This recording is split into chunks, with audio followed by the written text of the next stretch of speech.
Today we've got a number of Pokemon that seem good, but they just aren't that great. But these aren't junk cases by any means. These are Pokemon that have a great deal going for them, and like not just one or two cool attributes. Yet when you use them for all of their positive traits, you can see why players just stop using them, because they're just not that good. And we're cutting right to the chase with Virizion, the stab combination that made Breloom such a threat, along with the bulk to actually utilize its excellent palette of resistances on the defensive side, and especially downright tremendous special defense, and it's operating from Infernape's famously outstanding speed stat, while also packing Infernape's notorious ability to hit on both the physical and special side, or both simultaneously. It's no wonder there was so much excitement around Virizion. One Pokemon being so adroit at taking on both Sand and Rain was a ton of valuable defensive utility, and that was before taking into account how much of an offensive threat it was. Not only effortlessly slicing through common cores like Ferrothorn, Jellicent, Gliscor, and Heatran, but generally being tough to answer between its ample coverage and boosting options that also lent it a great deal of unpredictability. This all worked fine when the player base was still getting used to Virizion, but a good Pokemon is one that remains successful even once it's been adjusted to, and this was too high a threshold for Virizion's brand of offense. It wasn't a case of consciously adapting to this new threat either, but rather realizing that it just didn't pose much of a threat to begin with. Virizion's great traits were great indeed, and it has no shortage of them, but the fact is that with base 90 in both offenses, it's just not hitting very hard, even after a boost. Not knowing whether it's going to Calm Mind or Swords Dance doesn't change much either. This problem was to follow Virizion inescapably no matter what tier it ended up in. While the decreased power level of the lower tiers meant it was generally more manageable, it could never fully escape the fact that it was a defensive Pokemon forced to play offense, because it did not have the support or utility move pool to deliver on its immense special hit-taking capability. It doesn't even have Leech Seed, which would have helped immensely. Now we move on to every grass type's nightmare with a triple whammy, an untriumphant triumvirate of fire types with Chandelure, Alolan Marowak, and Hisuian Typhlosion. Fire Ghost is a stab combination loaded with potential, with excellent power and coverage that's only gotten better over time, with Ghost alone becoming a contender for the best offensive type in the game thanks to Gen 6 nerfing Steel to no longer resist it, and Gen 8 removing Pursuit from the game. The typing also has quite a few resists to like on the defensive end of things. Fire Ghost isn't without its flaws though, as it's also got several seriously notable weaknesses. But in spite of them, the type combination has been wielded to great success by Pokemon like Blacephalon, Skeledirge, and Ceruledge, so you can't really blame the type for the inability of our trifecta here to leave much of an impact, and you can't blame their lack of tools either, as they are loaded with unique powerful options. Chandelure is perhaps most notorious for never receiving the Shadow Tag that it was promised as its secondary ability, but that 145 base special attack stat jumps out at you regardless of ability, and it's got several great ones between the fire immunity granting Flash Fire, the contact move punishing Flame Body, and starting in Gen 6, the substitute bypassing Infiltrator. In addition to its undeniable power, alongside a perfectly workable speed stat, it's got plenty of excellent utility options. It ruined its primary check in Gen 5 UU, Snorlax, with a Taunt Will-O-Wisp variant. Meanwhile, Alolan Marowak was a stall-breaking, Pheromosa-checking monster in early Gen 7, and even after Pheromosa and the stall-facilitating Dugtrio was banned, it saw use on the Trick Room teams that briefly dominated OU, as its thick club-fueled power made it a go-to option for when you needed as many instant KOs against as many opponents as possible. It also had some superb abilities enhancing it further. With Rockhead, it could spam its stab Flare Blitz without recoil, while Lightning Rod gave it an extraordinary valuable electric immunity, letting it stifle Pokemon like Tapu Koko. This made it especially potent if it decided to support its team with Stealth Rock. Finally, Hisuian Typhlosion didn't have the power of the other two, but not only did it still pack quite a punch, it was overflowing with extraordinary utility and power in the same move. It was thoroughly unique in wielding the best in game Ghost Stab thanks to its signature move Infernal Parade, which was akin to Hex, which doubled in power against status targets and was thus a favorite tool of many ghosts, including some variants of Chandelure in fact. However, Hex had to be paired with Will-O-Wisp to deal actual damage, to actually deal the status. Nothing wrong with that, as Will-O-Wisp is an amazing move, but Infernal Parade was incredible in that it was the Will-O-Wisp, as it boasted an impressive 30% burn rate, the same as the famously hated Scald. Infernal Parade was basically Hex that set itself up. Combining Hex and Will-O-Wisp into one move was already superb, but here's where that secondary fire stab really came in handy, because for that, Typhlosion also had the original 30% burn move, Lava Plume. Two stab moves dishing out 30% burns was great to begin with, to say nothing of how scary the more dangerous of the two stabs became against anything that ate the stabs, and it still had two moves to work with. As a bonus, Typhlosion also had a much better speed stat relative to the other two. So what's the common thread that leads all three of these Pokemon to disappoint? Simple: how easy they are to KO. They're KO machines themselves, yes, but ones that are unable to dish them out relative to how easy they are to overwhelm before they get the chance. Even if Stealth Rock and Pursuit are not involved for whatever reason, they are a cinch to take out with their many weaknesses combined with immense frailty. Chandelure and Marowak's decent seeming bulk is incredibly deceptive, as well as speed stats that just can't hack it, even in Typhlosion's case, and a distinct lack of reliable healing. As much as they have going for them, they just need more, because though Fire Ghost has a lot to like, it really needs a lot of help if it's going to overcome its flaws, which could also be said for the next hitter on this list, Machamp. Sure, it's slow, but Machamp is incredibly powerful and has good bulk, so it'll find its way into battle against slower defensive Pokemon pretty reliably, right? The fact that it resists both of Tyranitar stabs is a major boon as well, and it's also got a variety of ways with which it can dismantle the opponent. No Guard making its stab Dynamic Punch a can't miss attack, and thus guaranteeing confusion against non-immune opponents was its flagship,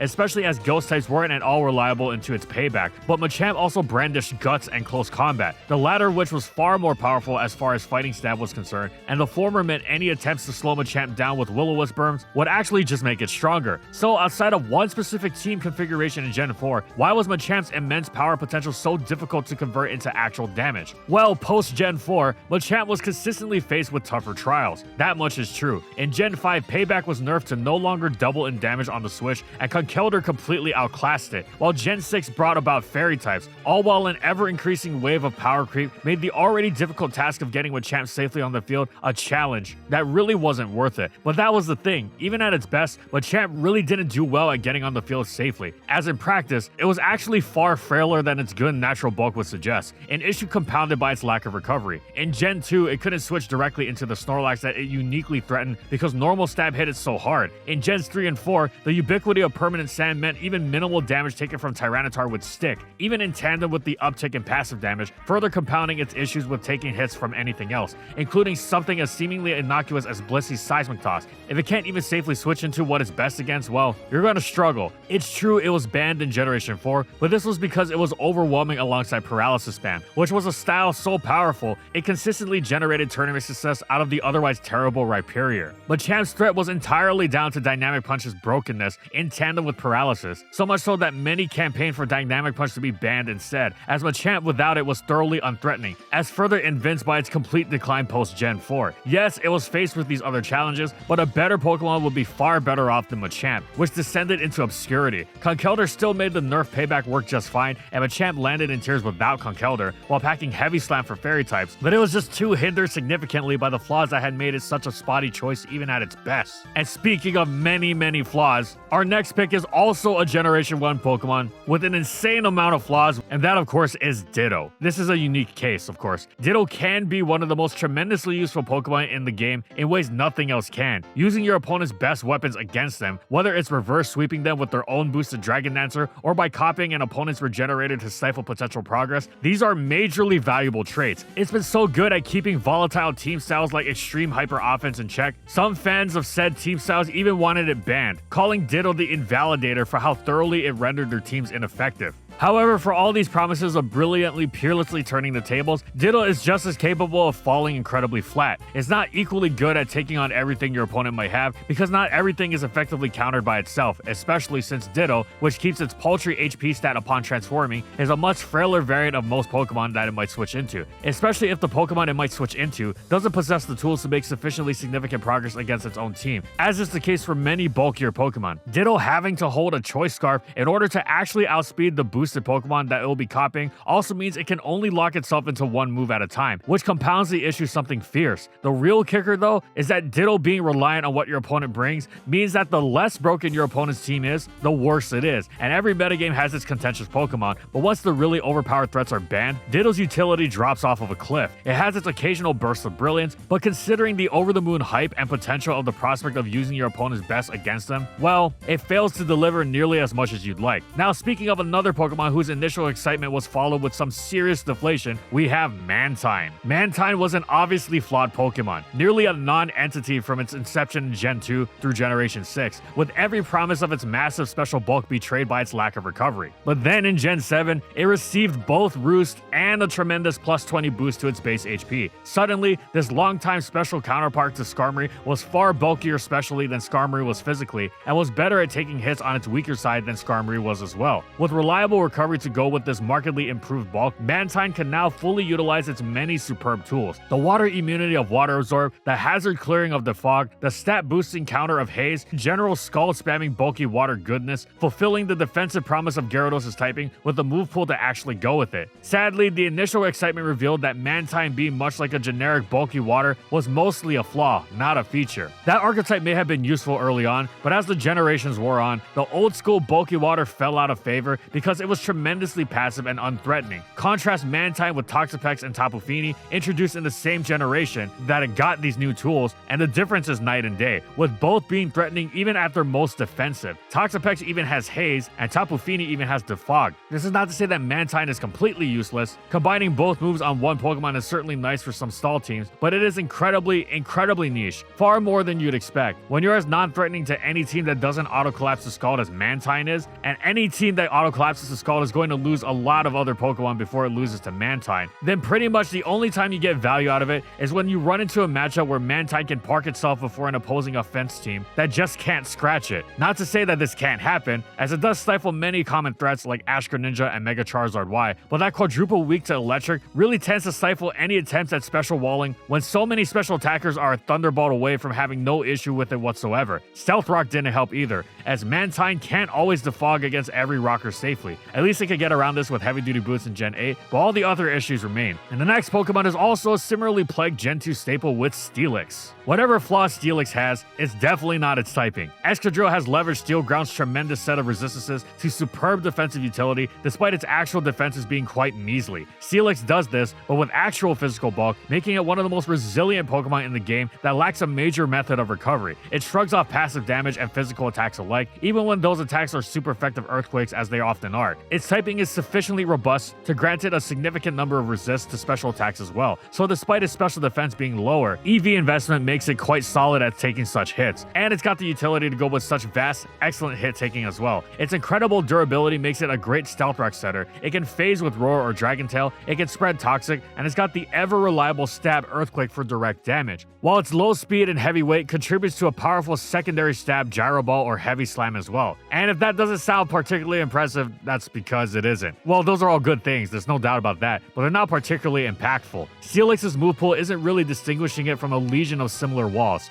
which are always slow and not hitting very hard. But that's fine since it has such great typing, right? Well, that's what distinguishes it, but as great as that typing is, and it really is excellent, it's not enough to make Steelix more than a pretty good hit taker. It's an essential role for many a team, no doubt about that, but without recovery or a significant ability or something more directly impactful in the move pool, Steelix tends to disappear under the competition with other grounds and steels, which may be similarly flawed, but tend to have an additional tool beyond the generic rocks, status, phasing, and requisite stab, which is all Steelix can muster. Sure, the idea of having Hippowdon and Bronzong in one Pokemon is extremely appealing, and you will get some value out of Steelix, but it tends to underwhelm, and tends to be used out of necessity to plug a certain slot more than any enticing prospect of its own. Steelix's Mega was quite decent, but it also was even worse off in terms of longevity, since it had to give up its leftovers in order to Mega Evolve. Now, on the subject of Mega Evolution, our next pick is Mega Manectric. So fast, so strong, so terrible. Mega Manectric seems like the plus ultra of Mono Electrics. It's got the incredible speed, surpassing even Jolteon. It's got power, which so many of them struggle with, even Raikou. It's even got the additional fire coverage to really complete the threat it presents, hammering home several one-hit KOs against Pokemon like Mega Scizor, while also utterly roasting the Ferrothorn and Excadrill that would otherwise take on the Thunderbolt Hidden Power Ice combo, as well as smashing through bulkier grasses like Amoonguss that don't exactly fear Hidden Power Ice even if it was super effective. Mega Manectric even has one of the best abilities around in Intimidate, the attack drop providing switch-in opportunities and team support alike. It's got a fast, powerful Volt Switch, making it an excellent part of the switch that comprises the engine of many offensive squads, softening the opponent up before picking them off with a hard-to-match speed even by Mega standards. Mega Manectric has it all, as far as Mono Electric types are concerned anyway, which means it should be a top-tier speedy special attacker, and yet, after its initial burst of popularity, it has consistently disappointed. Its frailty is one thing, yes. It's annoying how unable it is to take a hit, even with the help of Intimidate, but hey, even if it can't quite switch into attacks too well, it's still able to check some dangerous speedsters like Superior, Tornadus, and Weavile, and besides, it's supposed to be more geared towards offense. If it's dishing out the goods there, the flaws can be forgiven. What cannot be forgiven is how unable to cross the finish line Mega Manectric is, even when hitting targets super effectively. It feels strange that a Pokemon of its special attack, which by all means is seriously impressive, is so lacking in power, when it's got got such a classically strong coverage effective stab, paired with one of the best pivot moves in the game, that it also gets stab on and excellent coverage. Flamethrower and Overheat have great power, while the weaker HP Ice is usually hitting for quadruple effective damage. And yet, Mega Manectric comes up short. Even when its HP Ice finds a quad effective target, it so often comes up short, and coming up short on a Pokemon of Mega Manectric's frailty tends to mean it's getting KO'd in return, even from weaker moves if it isn't in absolutely pristine condition, which, as a Pokemon that spans Volt Switch, isn't a realistic expectation, no matter how well it's supported against Stealth Rock. Again, this frailty would be fine if Mega Manectric was able to carry out its offensive potential, but even putting aside its utter uselessness against more defensive teams, its Stab Thunderbolt is hardly striking fear in neutral targets like Heatran and Clefable. The fact that it so regularly struggles against teams with so many members who hit it super effectively by its attacks is what really indicts it. It has very, very few matchups in which it can consistently perform. Now for a Pokemon that seems so threatening, many confused it with a pseudo-legendary with Haxorus. This beast was one of the most feared Pokemon around. It was early Generation 5, everyone was in a fresh state of dragon panic over the late era Gen 4 bans of Latias and Salamence, and here came this new dragon type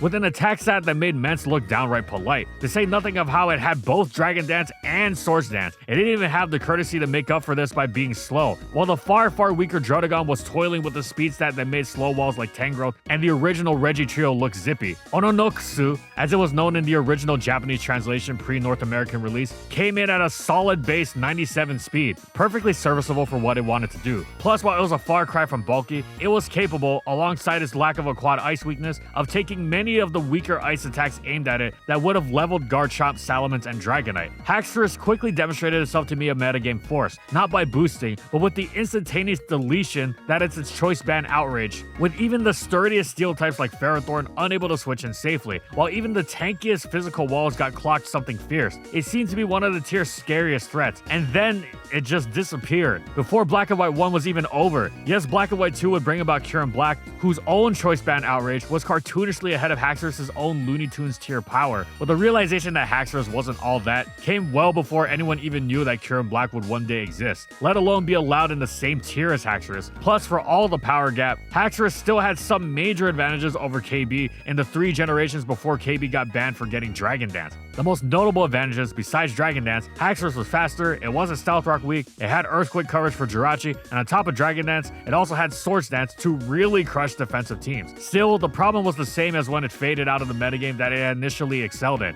Haxorus just offered nothing to a team defensively. It didn't switch into anything comfortably at all, and this isn't necessarily a make or break on its own. Something like Gen 6 Crawdon is an excellent wall breaker, despite relying entirely on teammates using switch moves to get it on the field safely, given the level of frailty that makes Haxorus look like an unwavering wall. But it is a problem when the only way Haxorus is breaking through anything is by locking itself into Outrage, which makes it much easier to revenge kill and deal with. There's no method for it to simply spam an attack, force a KO, then switch out and do it again. You KO something with it, then Haxorus gets KO'd in return, which isn't a reliable strategy even when Kyurem Black isn't in the picture. Of course, when it is, if you're going to commit to that kind of strategy, you may as well get all the power you can out of it. It helps that KB has genuinely great natural bulk. Haxorus couldn't even try to successfully end games with Outrage by Dragon Dancing first. It wasn't really bulky or fast enough to avoid being naturally answered by pretty much any method a team would already have to keep speed boosting Pokemon in check. Ultimately, Haxorus disappointed not because it was outclassed, but for all its cool options, it's just another hard hitter in a game that had long since had an overabundance of them. You might get a great moment out of its specific talents, but it's nothing you'll be able to achieve consistently. Now we finish this video off by going to Ubers with Lugia. Now this is what the kids call a hear me out. So yes, hear me out. Yes, Lugia is the original Great Wall of Pokemon, famously unbreakable for everything from Gen 2 Snorlax to Groudon to your overpowered dragon of choice. Yes, its move pool is rife with excellent options to complement its naturally superb walling ability. Yes, it's both bulky and fast, which in effect makes it even bulkier. Yes, it utterly dominates Gens 2 and 3 of Ubers, and said dominance continued quite regularly even once Stealth Rock came around Generation 4. It was a defensive stalwart heroically facing off against the power overload flying around everywhere. All of that is true, but there's a however coming. So here it is. However, since the 4th generation, Lugia's passivity has been a real problem in the face of not just Stealth Rock, but a myriad of other issues, primarily being complete and utter fodder for the hazard stacking teams that dominate the metagame. Lugia isn't just weak by Uber standards, but by lower tier standards. Base 90 special attack is dealing out positively polite levels of damage, not wanting to do much to its opponents. This doesn't interfere with Lugia's walling abilities, as it gets the job done just fine in that department, especially once it gains multi-skill in Black and White 2. The problem is when Lugia has to deal with things other than the mini attackers it shuts down.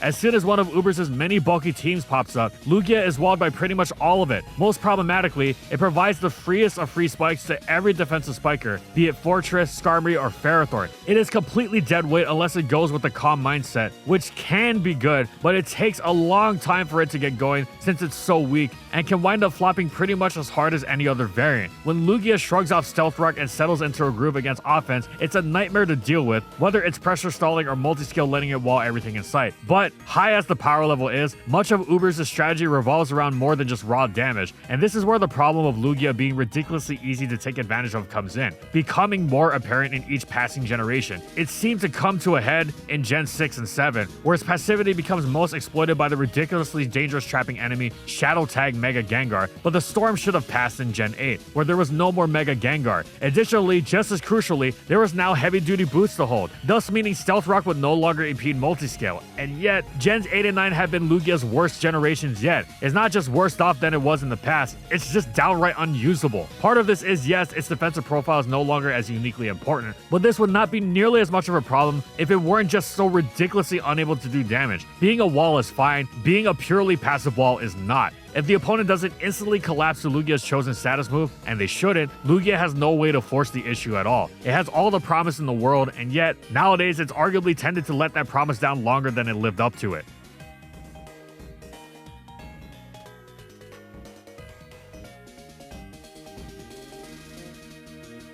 And thank you so much to our Platinum patrons. Thank you to Amphozenus, Alex Sable, Anthony Belval Renault, Daniel Isbeast, Corman, Don Creek, Eric Dissing, Funky, Glitcherton, Howl, Jack G, King Yabber, Nightfall, Megamon VGC, Mojo Gameslayer, Nurse Jake, One Penguin to Rule, Pretzel SP, Seagulls Incorporated, Soljiro Sakura, Spavoon, Skylaria, Soros and Croxon, Shiwei Miji, Stoneface Colin, Tyler, Kiboflu, Wardine, Zathor for their major support of our videos.